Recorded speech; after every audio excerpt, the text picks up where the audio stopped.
What's up guys? Kumusta kayo? It's me again, Joseph Kate. So for today's video guys, let's talk about BDO American Express Cashback Credit Card. Pag-uusapan natin guys yung perks and benefits ng credit card na ito at saka yung possible credit limit ng BDO American Express Cashback Credit Card. Pag-uusapan natin guys kung magkano yung magiging credit limit ninyo or possible credit limit kasi bawat credit card ni BDO ay may kanya-kanyang credit limit at ngayon i-share ko sa inyo kung magkano yung pwede nyo maging credit limit kapag kayo ay na-approve sa BDO American Express Cashback Credit Card. Pag-uusapan din natin guys yung annual fee at saka yung fees and charges. Kasi of course, it's a credit card, may mga fees and charges ito na kailangan yung malaman para hindi kayo magulat kung bakit may ganong charges sa statement of account ninyo sa BDO American Express Cashback Credit Card. At the same time, of course, yung application requirements at saka kung magkano yung income requirement para ma-approve kayo sa BDO American Express Cashback Credit Card. Kasi bawat BDO credit card ay may kanya-kanyang income requirement para ma-approve kayo. Of course, kailangan ng proof of income. Pero bago yun, nais muna kitang imbitahan na mag-subscribe sa YouTube channel ko kung bago ka pa lang kasi marami pa po akong i-share ng mga tutorials, knowledge, and experience of mine in the future. Kaya naman huwag niyong kalimutan mag-subscribe para updated kayo lagi sa mga vlogs na i-upload ko. Yun lang po at sobrang maraming salamat po. So ito guys, uunahin ko na kung magkano yung possible credit limit ni BDO American Express Cashback Credit Card. So as you can see guys, ayan, nakikita nyo, 2,500,000 which is pwedeng umabot sa ganon yung credit limit ninyo. As you can see, Amex Cashback Card. Tapos, yung minimum naman is nasa 100,000. Pero alam nyo ba guys, pwede nang umabot ng million agad, nakadepende kung ano yung record ninyo sa CIC or yung Credit Information Corporation.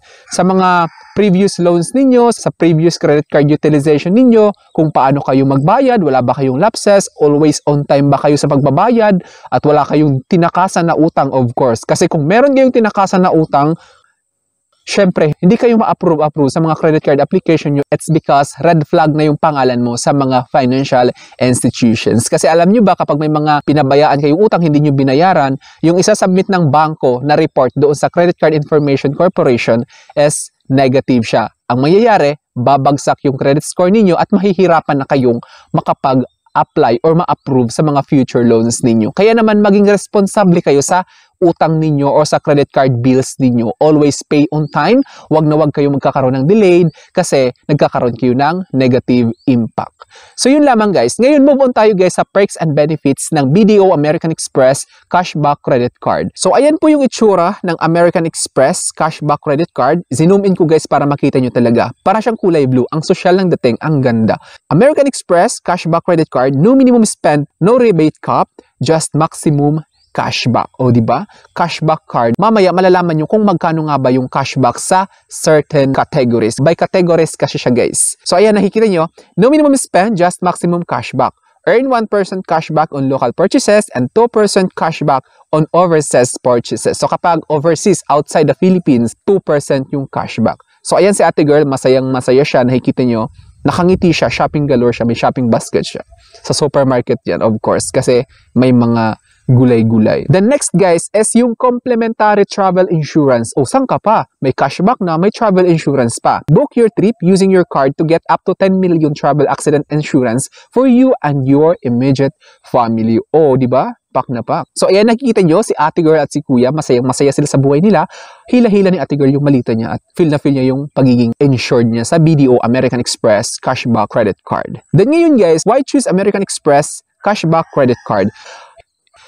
Membership fee waiver. Your first year's membership fee is on us. Kasi guys, sa unang taon, pagka-approve ninyo, on the first year, naka-waive yung annual fee. On the anniversary date pa kayo matcha-charge ng annual fee. Mamaya pag-uusapan natin yung annual fee. Installment programs. Choose the financing option that suits your need. Cash advance. Convert up to 30% of your credit limit into cash. Take note lang na yung cash advance is may 200 pesos transaction fee plus 3% interest rate na pinapataw sa kung magkano yung kinash advance ninyo. Then ngayon guys, pag-uusapan naman natin yung annual fee. Magkano nga ba yung annual fee ng BDO American Express Cashback Credit Card? So as you can see guys, fees and charges. Basic membership fee, American Express Cashback Credit Card is 250 pesos per month. Nakikita nyo guys, nandyan din yung blue from American Express. Dito tayo sa American Express cashback credit card. Kasi ito yung topic natin. 250 pesos siya per month.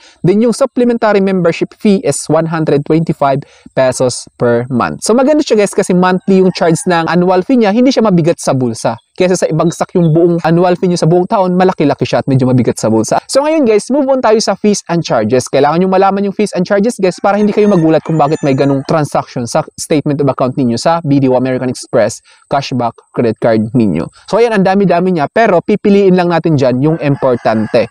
As you can see, American Express cards table of fees and charges. So as you can see guys, monthly interest rate is 3%.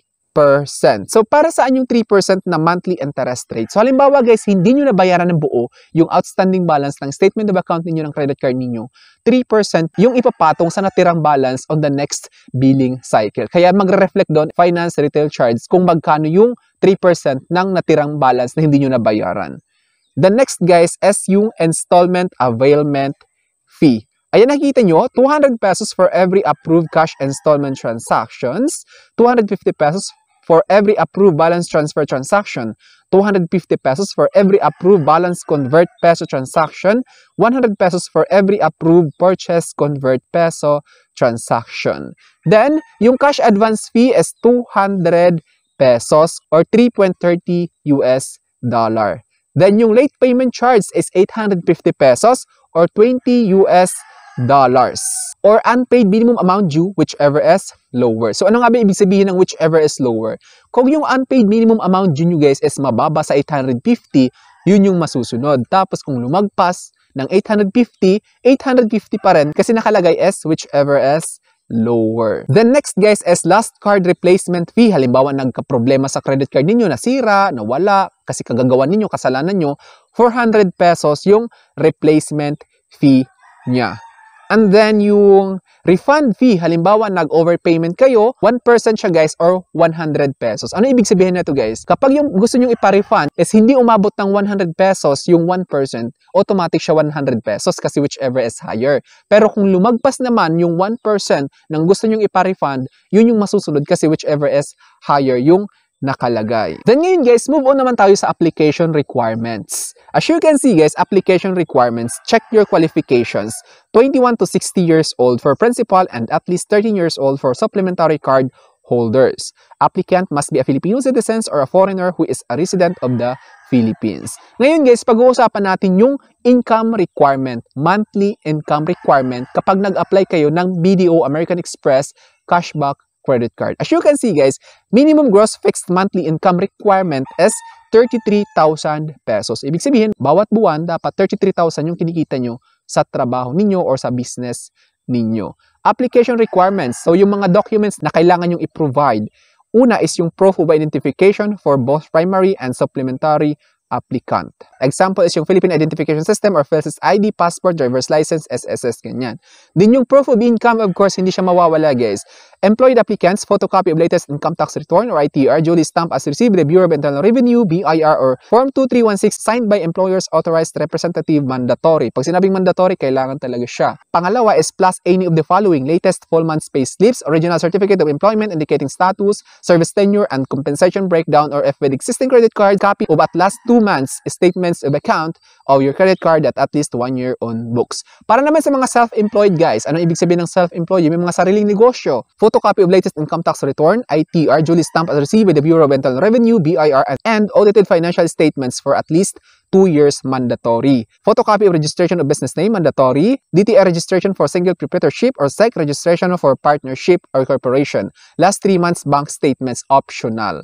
So yun lamang guys. So I think that's all for now. Thank you so much for watching. It's me again, Joseph Kate. Don't forget to subscribe for more videos. Bye-bye!